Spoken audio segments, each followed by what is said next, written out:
सोचते हैं कि खामोशी का मतलब होता है सुकून, पर कभी-कभी खामोशी का मतलब होता है वो चीख जो कभी बाहर नहीं आई। त्यांग के डायरी में लिखा था। कहानी शुरू होती है सियोल से। सियोल में उस वक्त मानसून चल रहा था। हर रास्ता भीग चुका था, लेकिन सबसे ज्यादा भीगा था त्यांग का दिल, एक अजीब सी थकान से जो ना सिर्फ उसके जिस्म में थी बल्कि उसकी रूह में उतर चुकी थी। उसके सामने एक गोल्डन फ्रेम में फैमिली फोटो लगी थी।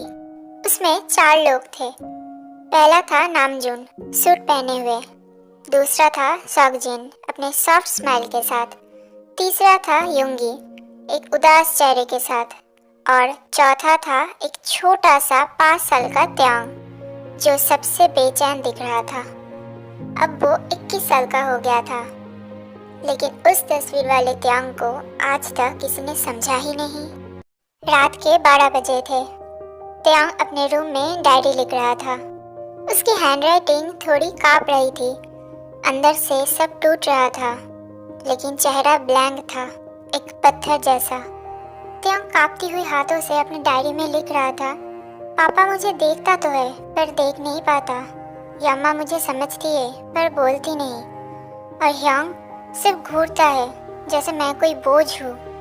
उसके आंखों में नफरत नहीं था, सिर्फ एक थकान था जिसमें प्यार भी था और बहुत सारे सवाल भी। त्यांग जब अपने दर्द को डायरी के पेज पे उतार रहा था, तभी दरवाजे पे नॉक हुआ। ते जिन की सॉफ्ट आवाज आई, खाने का ट्राई तो करो बेबी, तुमने सुबह से कुछ भी नहीं खाया। भूख नहीं है यम्मा, उसने सॉफ्टली जवाब दिया।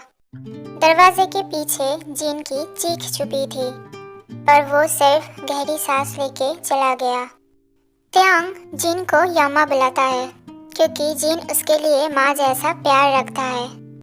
जिन चुपचाप वहाँ से चला तो आया, लेकिन नामजून ने उसका रास्ता रोक लिया और गुस्से से कहने लगा, तुम हर वक्त उसके पीछे क्यों भागती हो जिन?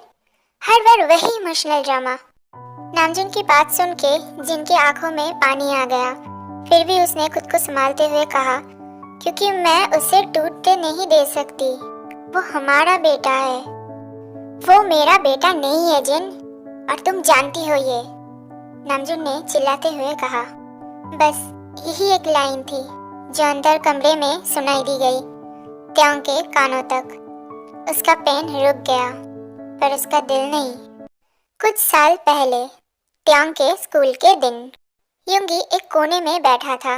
उसके पास बैठे त्यांग रो रहा था क्योंकि स्कूल में किसी ने उसके 2 पापा होने का मजाक बनाया था।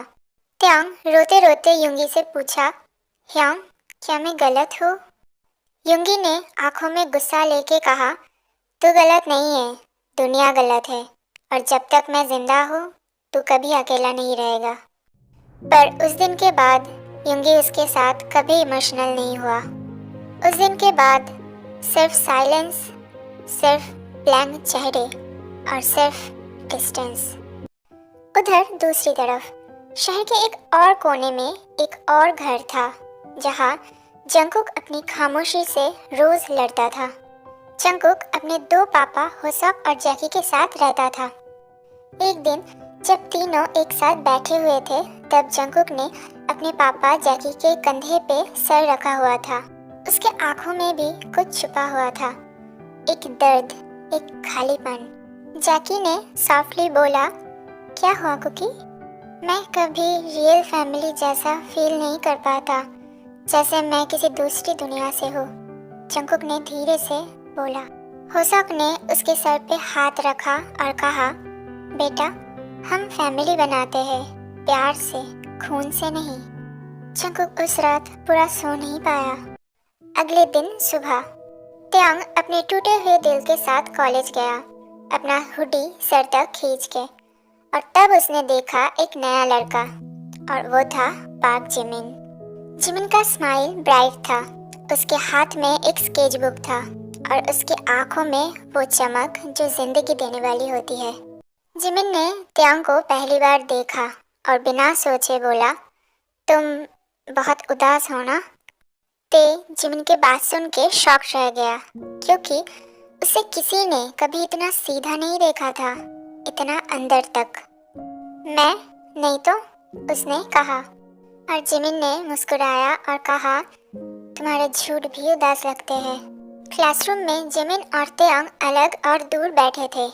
जिमिन अपने स्केचबुक पे स्केच कर रहा था और त्यांग अकेले बैठा था, चुपचाप। जिमिन ने उसके स्केचबुक में त्यांग का एक स्केच बनाया, बिना उसे पूछे, और लास्ट में लिखा था, तुम पत्थर जैसे हो, पर मैं आर्टिस्ट हूँ, मुझे क्रैक्स पसंद है, वही तो रोशनी अंदर आती है। कॉलेज से वापस आके उस रात त्यांग पहली बार रोया, बिना डायरी लिखे।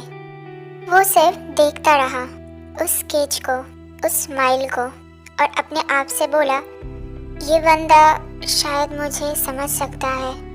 उसी रात नामजून जिन के रूम में जाके बोला, मैं बुरी चीज़ हूँ, मैं उसका पिता बन के भी कभी उसे अपना नहीं कर पाया। जिन ने सिर्फ यही कहा, तो कर लो, अभी भी वक्त है, उसे प्यार करो, जैसे मैंने तुमसे कभी शिकायत नहीं की। इतने सालों बाद नामजून की आंखों में पहली बार गिल्ट था, सच्चा वाला, और डोर के पीछे त्यांग खड़ा था। सब सुन चुका था वो। मैं पत्थर हूँ, पर अब मुझे लगता है किसी ने मुझे छू के जिंदा कर दिया। त्यांग्स डायरी।